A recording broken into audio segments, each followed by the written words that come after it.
Números naturais primos. Esses números parecem ser apenas uma curiosidade da matemática, né? Mas não são, não. É tipo o efeito dominó. Se você não souber o que são números primos, não vai saber fatorar. Se não souber fatorar, não vai saber potenciação. Se não souber potenciação, não vai saber mínimo múltiplo comum, máximo divisor comum, logaritmo e por aí vai. E como estamos aqui para dar a base, tirar os vazios entre as matérias, porque é daí, dessa falta de base que vem a má vontade com a matemática, vamos ver teorias e treinamentos sobre esse assunto. Bom, antes de começarmos, lembre-se da nossa sugestão da inscrição no nosso canal, porque lá vocês vão encontrar as aulas no que acreditamos estar numa ordem crescente de aprendizado. E a sua inscrição também incentiva a continuidade do nosso trabalho, ok? Vamos às características dos números primos naturais. Eles têm apenas dois divisores naturais distintos, o 1 e ele mesmo. Vamos ver, por exemplo, aqui com o número primo 29. O 29 só vai ser divisível, ou seja, só vai deixar resto zero numa divisão, se for dividido por 29 ou por 1, ok? Eles não apresentam uma sequência previsível, pelo menos até hoje, porque existe até prêmios para quem conseguir uma fórmula que gere os números primos. Isso é para você ver como é difícil prever qual será o próximo primo. Por exemplo, aqui, nessa sequência com os primeiros números primos, a gente vê o quê?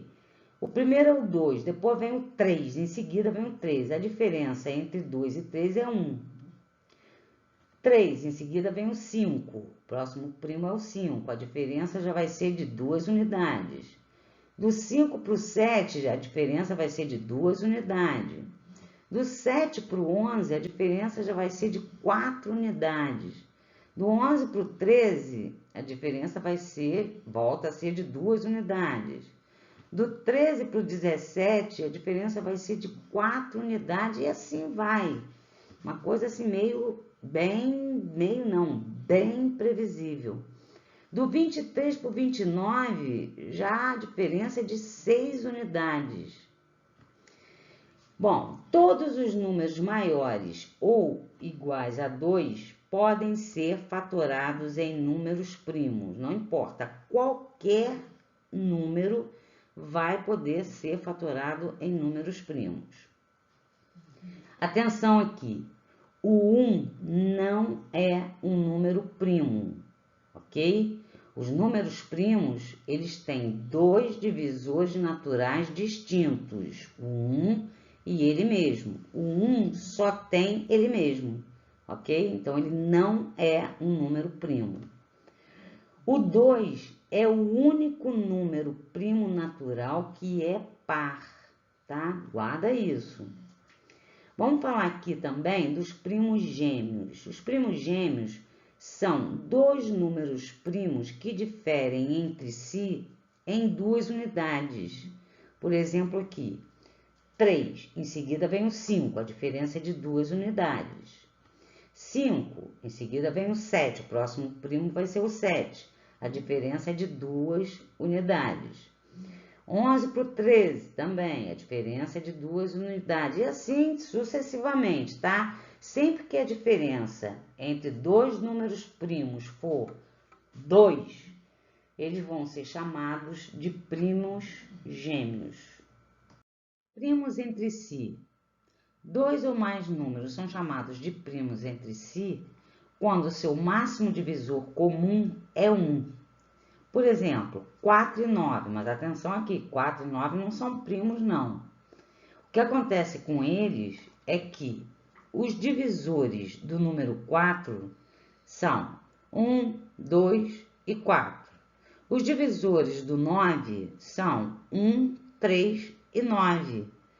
O único divisor comum dos dois é o 1. Então, o máximo divisor comum do 4 e 9 é 1. Então, eles são chamados de primos entre si. Já os números 15 e 21 não são primos entre si. Por quê? Porque não só o 1, mas também o 3 vai dividir o 15 e o 21. Então, eles são chamados de números compostos. Como reconhecer um número primo? Vamos falar aqui sobre dois métodos: o crivo de Aristóteles e o método da divisão até que o quociente fique menor que o divisor. Vamos ver como é que são. O crivo de Eratóstenes para números primos. Primeiro passo, a gente vai escrever uma tabela de 1 até 100.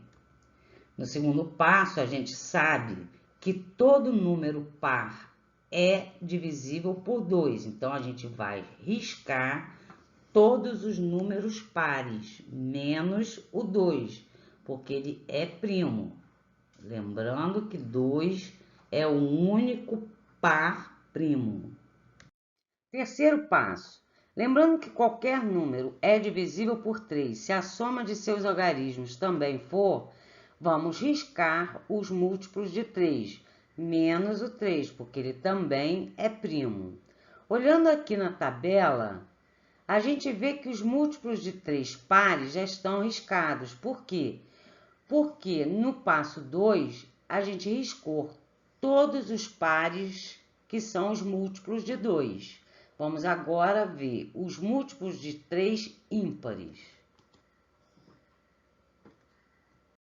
Quarto passo, sabendo que todo número é divisível por 5, se terminar em 0 ou 5, sem riscar o número 5, que é primo, risque na sua tabela todos os múltiplos de 5. Lembrando que alguns já estão riscados por causa do passo 2 e do passo 3. Vamos aos que faltaram. Agora, sem riscar o número 7, que é primo, vamos riscar todos os números múltiplos de 7, os que restaram.